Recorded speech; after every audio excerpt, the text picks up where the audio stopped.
जय हिंद बच्चों, स्वागत है अपने इस YouTube चैनल में।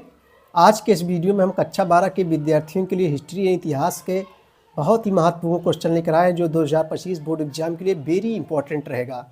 तो चलिए देखते हैं। पहला क्वेश्चन बच्चों लघुत्तरी प्रकार का प्रश्न रहेगा कि हड़प्पा सभ्यता में पशुओं का प्रयोग किस प्रकार किया जाता था।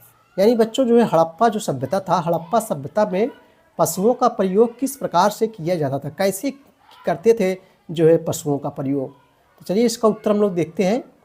देखो बच्चों, हड़प्पा सभ्यता में यानी इस सभ्यता में हड़प्पा सभ्यता में पशुपालन के रूप में भेड़, बकरी, भैंस आदि पाले जाते थे और साक्ष्य से यह पता स्पष्ट होता है कि ये सभी पालतू पशु थे। पालतू माने जो पालते हैं उसे पालतू बोलते हैं। पालतू पशु थे। इस सभ्यता से जंगली सुअर, हिरण व घड़ियाल की जो है हड्डियों के साक्ष्य भी प्राप्त होते हैं। मांस प्राप्त करने के लिए इन पशुओं का जो है शिकार किया जाता था। मांस प्राप्त करने के लिए इन पशुओं का शिकार किया जाता था, परंतु यह पूर्ण रूप से ज्ञात नहीं हो पाया है कि इन पशुओं का शिकार हड़प्पा निवासियों द्वारा किया जाता था या किसी अन्य समुदाय द्वारा। मतलब यह साक्ष्य नहीं मिला है कि हड़प्पा द्वारा किया जाता था या अन्य समुदाय द्वारा। पशु, पक्षी एवं मछलियों की जो है प्राप्ति अस्थियाँ यहाँ के निवासियों के मांसाहारी होने की ओर जो है संकेत करती है। यहाँ अगला क्वेश्चन देखें बच्चों हम लोग, मौर्य कौन थे। अगला क्वेश्चन, मौर्य कौन थे।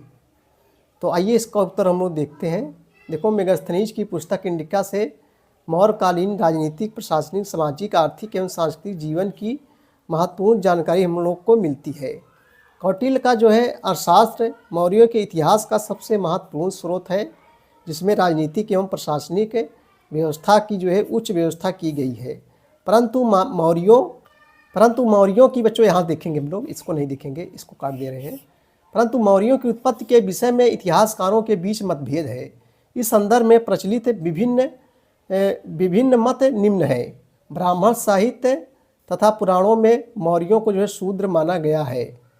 उसके बाद में है ब्राह्मण साहित्य तथा पुराणों में मौर्यों को शूद्र माना गया है। बौद्ध तथा जैन ग्रंथों में इतिहासकारों के बीच इन्हें क्षत्रिय कुल में उत्पन्न माना गया है। किसको बच्चों? मौर्यों को। और मुद्रा राक्षस में विशाखा दत्त ने चंद्रगुप्त को जो है बिरसल कहते हुए इन्हें नंदों की जो है अवैध संतान जो है बताया है। कौटिल्य रचित अर्थशास्त्र में भी चंद्रगुप्त को जो है उच्च कुल का जो है बताया गया है। कौटिल्य मुख्य तथ्य को सम्मिलित कर महाभारत की घटना को जो है समझाइए। मुख्य तथ्य को सम्मिलित कर जो है महाभारत की घटना को समझाइए। बहुत इंपॉर्टेंट क्वेश्चन है बच्चों, हर सब परीक्षाओं में पूछे गए हैं, यानी हर वर्ष परीक्षाओं में सब पूछे जाते हैं क्वेश्चन। मुख्य तथ्य को सम्मिलित कर जो है महाभारत की घटना को जो है समझाइए। चलिए इसका उत्तर हम लोग देखते हैं। देखो, इस विषय की जानकारी महाभारत के जो है आदि पर्वन से जो है मिलती है और वैदिक साहित्यों के अनुसार यह प्राचीन भारतीय इतिहास का सबसे बड़ा युद्ध था। महाभारत का युद्ध कौरवों तथा पांडवों के बीच सिंहासन की प्राप्ति के लिए जो है लड़ा गया था। इस युद्ध में प्रायः सभी जनपदों ने भाग लिया था। इस युद्ध को धर्म युद्ध भी कहा गया है, क्योंकि यह सत्य एवं न्याय के लिए जो है लड़ा जाने वाला युद्ध था। इस युद्ध का प्रमुख कारण पांडवों के जो है प्रति राज दरबारियों एवं नागरिकों के लिए व्याप्त लोकप्रियता है, जिससे जो है कौरवों में श्रेष्ठ दुर्योधन को जो है उनसे ईर्ष्या होती थी, जिस कारण वह जो है पांडवों से जो है घृणा करता था।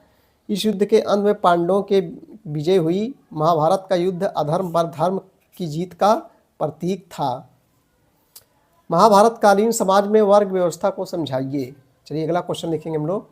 महाभारतकालीन समाज में वर्ग व्यवस्था को जो है समझाइए। देखो बच्चों, सबसे पहले हम लोग देखेंगे ब्राह्मण। देखो, वर्ग व्यवस्था में ब्राह्मण का सर्वोच्च स्थान था। राजनीतिक, सामाजिक, धार्मिक तथा शैक्षणिक क्षेत्रों में ब्राह्मण को विशेषाधिकार प्राप्त था।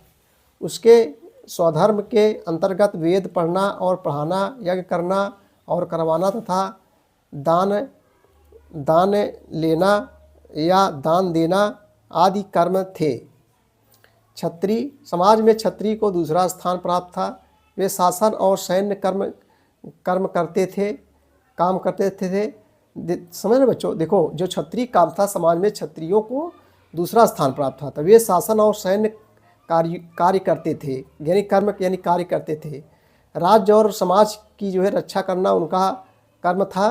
राजा के वेतन भोगी क्षत्रिय सैनिक या राजपुरुष होते थे।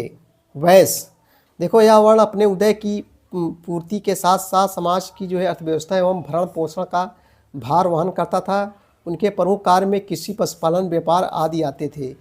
शूद्र वर्ण व्यवस्था में शूद्र वर्ण समाज के सबसे निचले स्तर पर थे, शूद्रहीन माने जाते थे।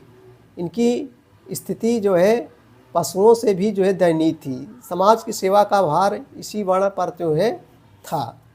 तो बच्चों ये थे मोस्ट इम्पॉर्टेंट क्वेश्चन कक्षा 12 के विद्यार्थियों के लिए हिस्ट्री के।